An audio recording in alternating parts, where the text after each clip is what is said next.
আসসালামু আলাইকুম দর্শক, আমন্ত্রণ জানাচ্ছি মাই টিভি সংবাদে। আপনাদের সাথে আছি আমি সহবা ইসলাম বলছি। প্রচুর সংবাদ ছিল না। দেশ জুড়ে চলা বৃষ্টিপাত থেমে থেমে বৃষ্টি এক সপ্তাহ অব্যাহত থাকবে জানিয়েছে আবহাওয়া অধিদপ্তর। বৈরী আবহাওয়ায় আওয়ামী লীগের শোক র্যালি স্থগিত। ভোলার ঢালচর মেঘনা নদীতে 13 জেলে সহ মাছ ধরার ট্রলার ডুবি 5 জন জীবিত উদ্ধার হলেও এখনও নিখোঁজ 8 জন। চট্টগ্রামের বাজারে 80 টাকার নিচে মিলছে না কোনো সবজির কেজি, দাম আরো বাড়তে পারে আশঙ্কা বিক্রেতাদের।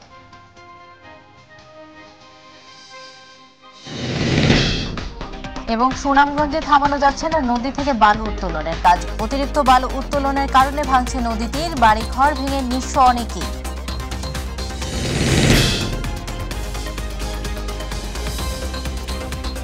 দর্শক শুনছিলেন শিরোনাম, এবার বিস্তারিত। দেশ জুড়ে অঝোর ধারায় ঝরছে বৃষ্টি। মৌসুমী বায়ুর চাপ আধিক্যে সমুদ্রের সঞ্চলনশীল মেঘমালার বিস্তৃতি ঘটেছে।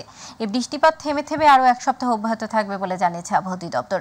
ঢাকা সহ দেশের 10 জেলার উপর দিয়ে সর্বোচ্চ 60 কিলোমিটার বেগে ঝড় সহ বজ্রবৃষ্টি হতে পারে বলে জানিয়েছে আবহাওয়া অফিস। আজ দুপুর 1টা পর্যন্ত দেশের অভ্যন্তরীণ নদী বন্দরগুলোর জন্য দেওয়া আবহাওয়া অফিসের এক সতর্ক বার্তায় আশঙ্কার কথা জানানো হয়েছে। আবহাওয়া বার্তায় বলা হয়েছে, টাঙ্গাইল, ময়মনসিংহ, সিলেট, ঢাকা, ফরিদপুর, পটুয়াখালী, নোয়াখালী, কুমিল্লা, চট্টগ্রাম ও কক্সবাজার জেলার উপর দিয়ে দক্ষিণ অথবা দক্ষিণ পূর্ব দিক থেকে ঘন্টায় 45 থেকে 60 কিলোমিটার বেগে অস্থায়ীভাবে দমকা অথবা ঝড়ো হাওয়া বয়ে যেতে পারে। সেই সঙ্গে বৃষ্টি অথবা বজ্রসহ বৃষ্টি হতে পারে। তাই এসব এলাকার নদী বন্দরগুলোকে 1 নম্বর সতর্ক সংকেত দেখাতে বলা হয়েছে।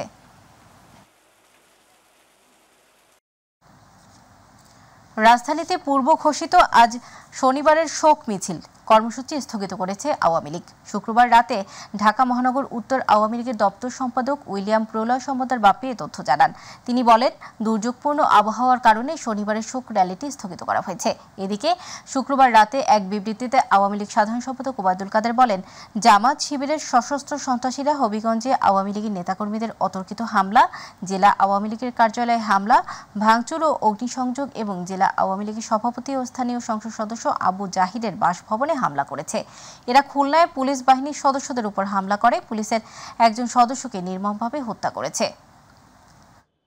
আন্দোলনের নামে জামাত শিবির পরিকল্পিতভাবে সন্ত্রাস ও সহিংসতা চালাচ্ছে বলে অভিযোগ করেছেন সড়ক পরিবহন ও সেতুমন্ত্রী এবং আওয়ামী লীগের সাধারণ সম্পাদক ওবায়দুল কাদের। শুক্রবার রাতে গণমাধ্যমে পাঠানো এক বিবৃতিতে কথা বলেন তিনি। বিবৃতিতে ওবায়দুল কাদের বলেন, আজ দেশের বিভিন্ন স্থানে জামাত শিবিরের সশস্ত্র সন্ত্রাসীরা পরিকল্পিতভাবে যে সন্ত্রাস ও সহিংসতা করেছে তার তীব্র নিন্দা ও প্রতিবাদ জানাই।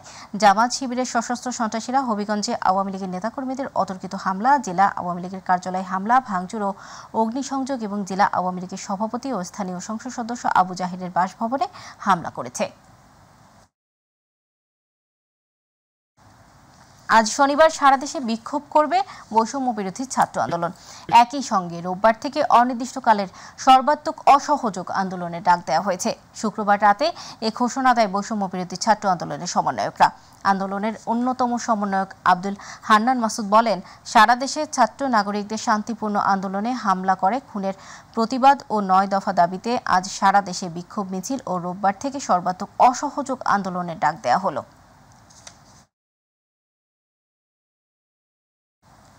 শিক্ষার্থীদের শান্তিপূর্ণ আন্দোলনে যারা নৈরাজ্য চালিয়েছে তাদের অনতিবিলম্বে কঠোর বিচারের আওতায় আনার দাবি জানিয়েছেন দেশের শিল্পীরা। রাজধানীর এফডিসিতে আন্দোলনকে কেন্দ্র করে দেশে ঘটে যাওয়া সহিংসতা, নিপীড়ন ও ধ্বংসযজ্ঞের বিচার চেয়ে পেজ কার্ড হাতে মানববন্ধনের আয়োজন করে সম্মিলিত চলচ্চিত্র পরিষদ। এ সময় দেশের চলচ্চিত্র শিল্পীরা ছাত্র, নিরীহ মানুষ, সাংবাদিক ও পুলিশ হত্যার নিন্দা ও রাষ্ট্রীয় সম্পদ বিনষ্টে দুর্বৃত্তদের শাস্তির দাবি করে। এ সময় দেশের বিচার ব্যবস্থার প্রতি আস্থা রেখে ধৈর্য ধরে শিক্ষার্থীদের বাড়ি ফিরে যাবারও অনুরোধ জানান শিল্পীরা। মেনে নেওয়া হয়েছে, মেনে নেওয়ার পরে যা বলার আমাদের শাহ আলম কিরণ ভাই সবকিছু বলে গেছেন, তারপরে বলতে হচ্ছে এত কিছু মানার পরে এখন কিসের আন্দোলন? যারা ছাত্র তাদের কাছে তো পৃথিবীটা হাতের মুঠোয়। আপনারা অনেক স্মার্ট, আমি জানি আপনারা অনেক বুদ্ধিমান। আপনারা একটু স্ক্রল করলেই বুঝতে পারবেন কোনটা গুজব, কোনটা আপনাদের উস্কানি দিচ্ছে। সরকারের যতটুকু দায় আছে প্রত্যেকটি দায় স্বীকার করতে হবে। প্রত্যেকটি হত্যাকাণ্ডের সুষ্ঠু তদন্ত করে তার সঠিক বিচার স্বীকার করতে হবে। দাবি থাকবে, দাবি আমাদের থাকবে, কিন্তু সেই দাবির সেই উপস্থাপনটা তো সুন্দর থাকতে হবে। আমি রাষ্ট্রীয় সবকিছু ধ্বংস করে নিজের জীবনকে বিপন্ন করে আমি তো দাবি আমার সে আদায় করতে পারবো না। কোটা আন্দোলনকারী সত্যিকারের যে ছাত্ররা রাস্তায় আছেন তাদেরকে বলছি, এ দায় আপনারা নেবেন না, এ সুযোগ আপনারা দেবেন না। আপনাদের আন্দোলনকে ছিনতাই করে যারা রাষ্ট্র ক্ষমতায় যেতে চায়, যারা বিদেশিদের মদত দিয়ে চক্রান্তকারীদের ইশারায় ক্ষমতায় যেতে চায়, বাংলাদেশকে পিছিয়ে দিতে চায়, বাংলাদেশে হত্যাযজ্ঞ করতে চায়, বাংলাদেশে ধ্বংস করতে চায়, সেই রাষ্ট্রদ্রোহীদের হাতের পুতুল আপনারা হবেন না। ভোলার ঢালচর সংলগ্ন মেঘনা নদীতে ১৩ জেলে সহ হয়েছে ট্রলারডুবি। ৫ জেলে জীবিত উদ্ধার হলেও এখনও নিখোঁজ ৮ জন। চরফ্যাশন উপজেলার সিনিয়র মৎস্য কর্মকর্তা মারুফ হোসেন মিনার জানান, এক সপ্তাহ আগে বৈরী আবহাওয়ার মধ্যে ১৩ জেলে মাছ ধরতে যান। শুক্রবার রাতে মাছ ধরে ফিরে আসার সময় সাগরের ঢেউয়ের আঘাতে ট্রলারটি উল্টে যায়। এতে ট্রলারে থাকা ১৩ জেলে নদীতে পড়ে যান। এ সময় পার্শ্ববর্তী একটি ট্রলার দুলাল, নাজিম, সুমন, শাহিন ও মনির নামের ৫ জেলেকে উদ্ধার করে। তবে এখনও সন্ধান মেলেনি ৮ জেলের। এই ১৩ জেলের সবার বাড়ি চরফ্যাশনের শুকনাখাল এলাকায়।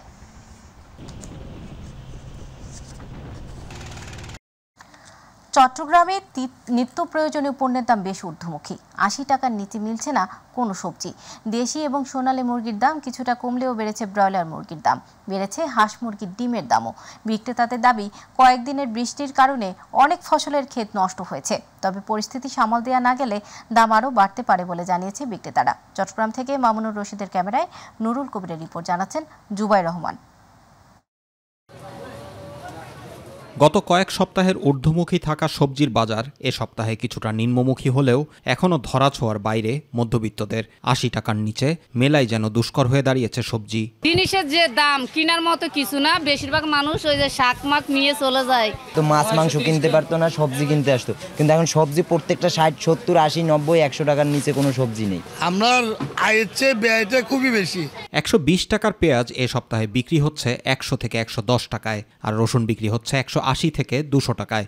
অস্থির রয়েছে চালের বাজার। ৪৮ টাকার মোটা চালও এখন বেড়ে দাঁড়িয়েছে ৫৫ টাকায়। সয়াবিন তেলও লিটারে ২-৩ টাকা বেড়েছে। আগে তো ১০০০ টাকা নিয়ে আসলে বস্তার মতো হইতো, এখন এই ২টা ব্যাগ নিয়ে আসছে ১০০০ টাকা শেষ। ৭০-৮০ টাকার ব্রয়লার মুরগি আজকে কিনছি ১৮০ টাকা। এই সরকার আসার পর থেকে আমাদের জুলুম অত্যাচার সীমাহীন। এদিকে সমুদ্রে মাছ ধরার নিষেধাজ্ঞা শেষ হলেও কিছুতেই কমছে না মাছের দাম। চট্টগ্রাম নগরীতে বিভিন্ন বাজারে গিয়ে দেখা যায় এখনও ২০০ টাকার নিচে মিলছে না কোনো মাছ। পাঙাশ ২০০ আর তেলাপিয়া আর লইট্টা বিক্রি হচ্ছে ২৫০ টাকায়। আর মাছের রাজা ইলিশ কিনতে হলে গুনতে হচ্ছে কেজিতে ২০০০ টাকা। ১০ টাকা বেড়ে ১৮০ টাকায় বিক্রি হচ্ছে ব্রয়লার মুরগি। একই অবস্থা গরু ও খাসির মাংস। মাছ ও মাংসের বাজারে এসে দীর্ঘশ্বাস ফেলছেন সাধারণ ক্রেতারা। যে মাছ নিয়ে গেছে ২৫০ টাকা করে, এখন এই মাছ বলতেছে আমাকে ৫০০ টাকা। কাস্টমার সাথে বলে দাম বেশি নিচ্ছি, দাম বেশি নিচ্ছি। মাছের সরবরাহ বাজার আছে কিন্তু দাম নাগালের বাইরে। আমরা যারা মধ্যবিত্ত তারা হিমশিম খাচ্ছি। সাগরে উতালের কারণে আপনার সাগরে মাছটাও আসতেছে না, দেশি মাছটাও কম। নিত্যপণ্যের লাগাম টানতে সিন্ডিকেট ভেঙে দেয়া এবং ভোক্তা অধিকার সহ বিভিন্ন সংস্থার তদারকির ওপর জোর দিচ্ছেন ক্রেতারা। জুবাইর রহমান, মাইটিভি নিউজ। কিছুতেই থামানো যাচ্ছে না নদী থেকে বালু উত্তোলনের কাজ। এই ঘটনা ঘটছে সুনামগঞ্জে। অবৈধভাবে বালু উত্তোলনের কারণে নদী তীর বাড়িঘর ভেঙে নিঃস্ব হচ্ছেন অনেকেই। বালু উত্তোলনের কারণে সুনামগঞ্জ সদর উপজেলার বেশ কিছু এলাকায় ধস পড়েছে নদী তীর ও গাছপালা। প্রতিনিধি আবু হানিফের রিপোর্ট, জানাচ্ছেন শামস তাবরেজ উচ্ছ্বাস। সুনামগঞ্জ সদর উপজেলার গৌরাঙ্গ ইউনিয়নের গজারিয়া নদীতে প্রতিদিন রাতের আধারে এভাবেই চলে অবৈধ বালু উত্তোলনের মহা উৎসব। প্রতিনিয়ত নদী থেকে বালু উত্তোলনের ফলে দেখা দিয়েছে তীব্র ভাঙন।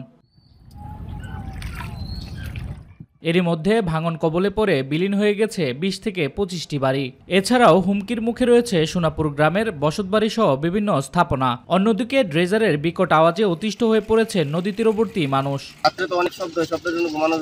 অবৈধভাবে তারা বালু নিয়েও যাচ্ছে, বাধা দিতে গেলে তাদের বাড়ি ঘরে ঘরে আক্রমণ করে তাদেরকে মারধরও করছে। ড্রেজার চক্রের সদস্যদের বালু উত্তোলনে বাধা দিলেই হামলা ও মামলার মুখে পড়তে হচ্ছে অভিযোগ স্থানীয়দের। তাই ভাঙন রোধে বালু উত্তোলন বন্ধের দাবি এলাকাবাসীর।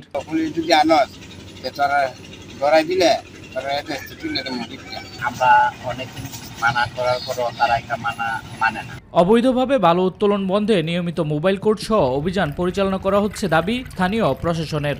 প্রথম নির্দেশনা দিয়েছি যাতে এই ধরনের কাজ সংঘটিত হতে না পারে। এছাড়াও আমরা মোবাইল কোর্ট পরিচালনায় জেলা পুলিশ সর্বদা সহযোগিতা করে আসছি। সুনির্দিষ্ট অভিযোগ পেলে আমরা তাৎক্ষণিকভাবে এই বিষয়ে ব্যবস্থা গ্রহণ করব।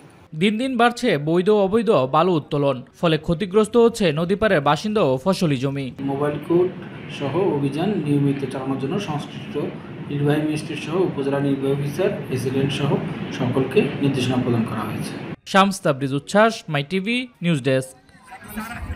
অঞ্চলের ইউনিয়নগুলোর কিছু এলাকা নতুন করে প্লাবিত হয়েছে। জেলার চকরিয়া, রামু ও পেকুয়া উপজেলার 15টি ইউনিয়নের 1 লাখের অধিক মানুষ পানিবন্দী অবস্থায় রয়েছেন। নানা প্রতিবন্ধকতার কারণে পাহাড়ি ঢলের পানি সরে যেতে পারছে না।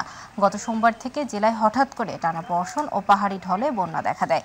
বন্যার পানি নেমে যাওয়ায় কক্সবাজার টেকনাফ মহাসড়কে যানবাহন চলাচল স্বাভাবিক হয়ে উঠেছে। তবে চকরিয়া, মানিকপুর, রামু, নৈক্ষংছড়ি সড়কসহ জেলার বেশ কয়েকটি আঞ্চলিক শহরে বন্যার পানি উপচে পড়ায় যানবাহন চলাচল ব্যাহত হচ্ছে। পাহাড়ি ঢলের তোড়ে মাতামুহুরী ও বাঘখালী নদীর কমপক্ষে 10টি পয়েন্টে বেড়িবাঁধ ভেঙে গেছে। ভাঙন দিয়ে লোকালয়ে ঢলের পানি ঢুকে এসব এলাকা প্লাবিত হয় বলে জানিয়েছেন এলাকাবাসী। দর্শক, সংবাদের শেষ প্রান্তে আমরা যাবার আগে সংবাদ শিরোনামগুলো জানিয়ে দিচ্ছি আরও একবার। দেশ জুড়ে চলা বৃষ্টিপাত থেমে থেমে বৃষ্টি 1 সপ্তাহ অব্যাহত থাকবে জানিয়েছে আবহাওয়া অধিদপ্তর। পরি আবহাওয়ায় আওয়ামী লীগের শোক র্যালি স্থগিত। ভোলার ঢালচর মেঘনা নদীতে 13 জেলে সহ মাছ ধরার ট্রলার ডুবে 5 জন জীবিত উদ্ধার হলেও এখনো নিখোঁজ 8 জন। চট্টগ্রামের বাজারে 80 টাকার নিচে মিলছে না কোনো সবজির কেজি। দাম আরও বাড়তে পারে আশঙ্কা বিক্রেতাদের।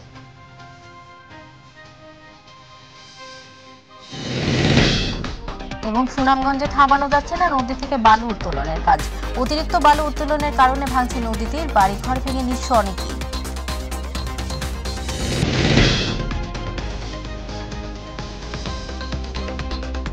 দর্শক, এখনকার সংবাদ ছিল পর্যন্ত। সাথে থাকার জন্য ধন্যবাদ। এছাড়া ইউটিউবে মাই টিভি সংবাদ পেতে ভিজিট করুন youtube/mytvnews এবং আমাদের অনুষ্ঠান দেখতে ভিজিট করুন youtube/mytvbangla, facebook/mytvbangla। পরবর্তী সংবাদ দেখার আমন্ত্রণ জানিয়ে দিচ্ছি। আল্লাহ হাফেজ।